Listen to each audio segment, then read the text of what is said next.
उसको छोड़, कोई चीज छोड़ने की जरूरत नहीं। जो भी कुछ संसार में है वो वहां अपनी जगह है। जैसे ही आप अपनी आत्मा को प्राप्त करेंगे, कुंडलिनी के जागरण से ये जब घटित होगा, तब आप देखेंगे कि सबके साथ आपका तादाद है। और ऐसी ऐसी कविताएं सूझेंगी, ऐसी ऐसी बातें दिमाग में आएंगी, इतनी सूक्ष्म, जो आपने कभी सोचा भी नहीं, कभी आपने देखा भी नहीं, कभी आपने गौर भी नहीं किया, आपके ध्यान में भी वो बात नहीं आई।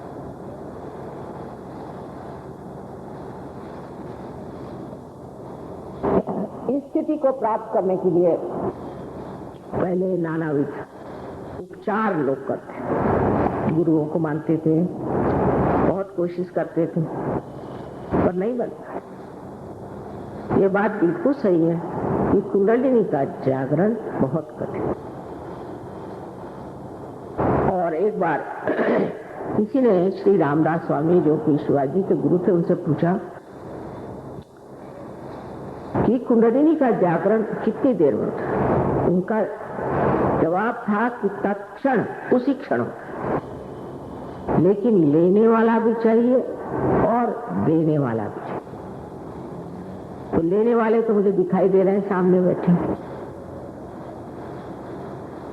और ये जमाना ऐसा है, इस जमाने में आदमी एक कश्मकश में इतना ज्यादा, ये जमाना ही कलयुग की घोर कलाओं का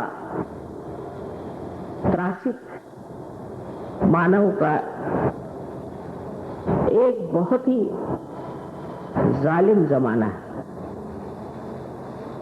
एक दूसरे से बैर रखना, एक दूसरे को तकलीफ देना, एक दूसरे पे जबरदस्ती करना, वो चाहे घर गृहस्थी में हो, चाहे बाह्य में हो, वो राजकारण में हो, तो और किसी भी प्रांगण में हो, ये कार्य होता है। और बहुत से लोगों को ये एहसास ही नहीं होता कि हम गलत काम कर रहे हैं, कि हम किसी को जबरदस्ती कर रहे हैं, या किसी को हम मार रहे हैं, पीट रहे हैं। और ये हर एक धर्म में हो रहा है। ऐसा कोई धर्म नहीं जहां मारपीट नहीं, जहां आफत नहीं। और लोग इस बात को मानने को तैयार ही नहीं है कि उनका धर्म सारे धर्म से ऊंचा नहीं, कोई विशेष धर्म नहीं। अगर आपका धर्म ऐसा विशेष है तो क्यों मर रहे हो, क्यों ऐसी हालत हो रही, क्यों तकलीफ में पड़े हो? हमारा धर्म सबसे ऊंचा। आप अगर कल दूसरे धर्म में पैदा होते तो उस धर्म के लिए आप यही बात, यानी धर्म को लेकर लड़ना, ये परमात्मा के लिए बड़ी भारी लांछना, बहुत बड़ी लांछना।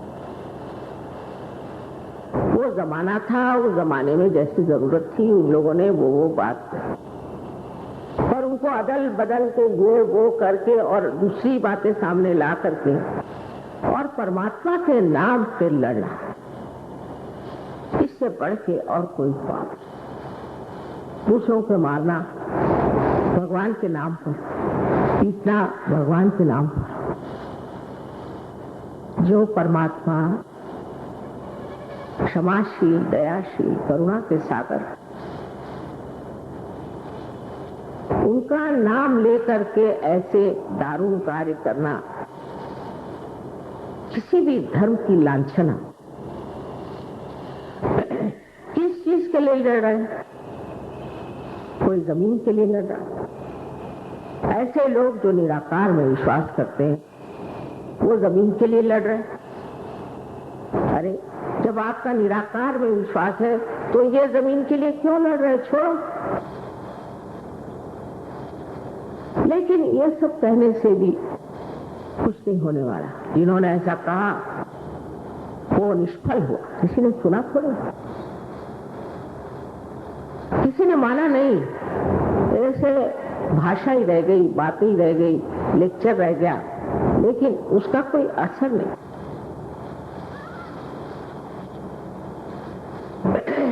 कारण ये कि मनुष्य अंधकार में अज्ञान के पड़ा हुआ।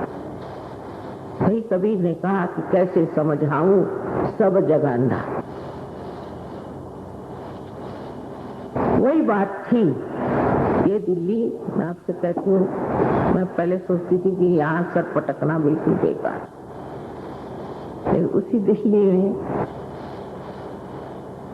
मेरी जीवितावस्था में मैं देखती हूँ, जाने किन शब्दों से मैं अपने आनंद को वर्णन कर सकती।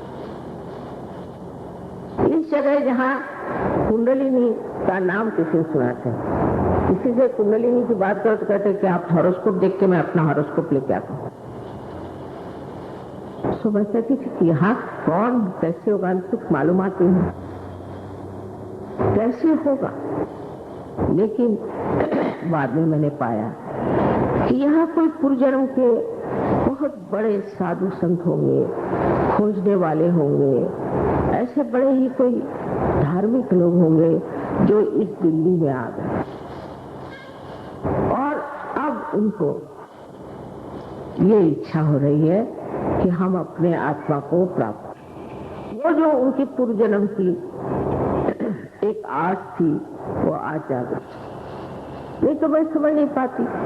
मेरी शादी दिल्ली में हुई और मैं तो सोचती थी हे भगवान ये क्या शहर है, यहाँ तो लोग सिवाय कपड़े के और जेवर के और पैसों के और सत्ता के कोई बात ही नहीं करता, और कोई बात ही नहीं करता, और कोई पूछता ही नहीं। और उसी दिल्ली में आज आप लोग अपने आत्म साक्षात्कार के लिए आए हुए हैं। ये परम भाग्य इस देश का है, इसका सौभाग्य है, क्योंकि भारतवर्ष एक बहुत महान देश, एक योग भूमि है। लेकिन हम इसके बारे में कुछ जानते नहीं। जब हम इस देश के बारे में कुछ जानते नहीं तो इससे हम प्रेम कैसे करें, इसके प्रति हम जागरूक कैसे होंगे।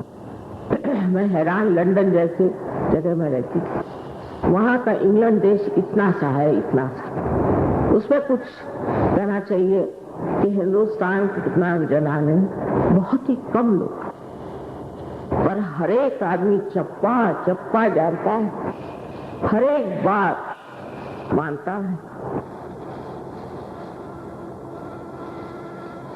और बड़े गौरव। वहाँ कोई चीज है नहीं गौरवशाली, सच बात है। मैंने किसी से पूछा कि ये तुम कहाँ से कांच का बर्तन खरीद ला, फौरन उसने बताया वो फलाने जगह वहाँ है, नॉर्थ में ऐसा है और ये वो फैक्ट्री है उसमें बनता है। घर आना,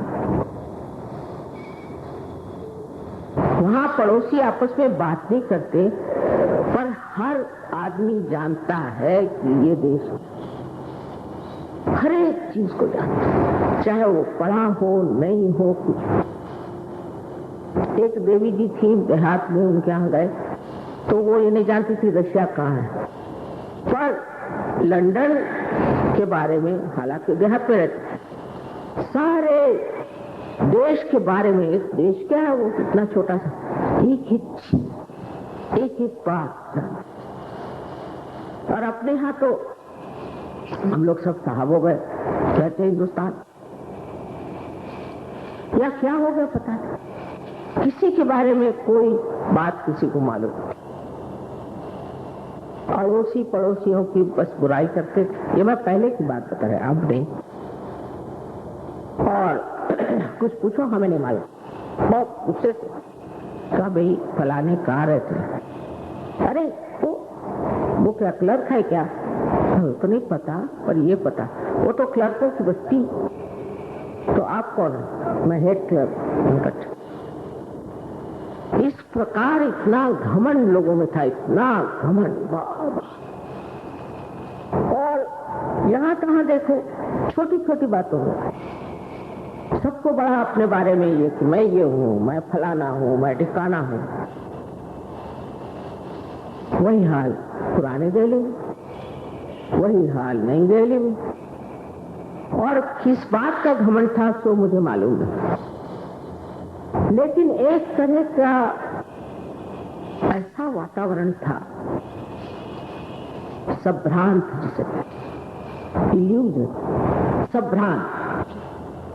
सबको कोई न कोई इल्यूजन में बैठा होता कि मैं ये हूँ, मैं वो हूँ, वैसा हूँ।